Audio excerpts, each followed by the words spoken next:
দারুণ লাগে ইলিশ মাছের তেল দিয়ে, আর পুরো ভাতটাই তেল দিয়ে খেয়ে শেষ করে ফেলি। আর সাথে আছে কিন্তু ইলিশ মাছ ভাপা। আমাদের জন্য ইলিশ মাছ আনা হয়েছে, আর দিব্যের জন্য কিছু ভালো মাছ আনা হবে না, সেটা কি হতে পারে। তো দিব্যের জন্য কিন্তু ট্যাংরা মাছ এনেছে ওর পাপা, এই বড় বড় সাইজের, খুব বড় বড় ছিল, আর দাম নিয়েছিলাম 2000 টাকা কিলো। তো এখন আমরা খেতে বসে পড়েছি, আর এবার জমিয়ে খাওয়া দাওয়া করবো। দিব্যের খাওয়া কমপ্লিট, ও ঘুমিয়েও পড়েছে।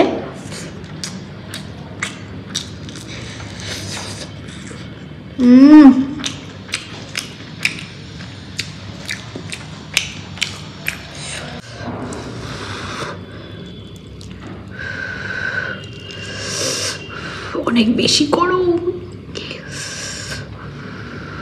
দেখো।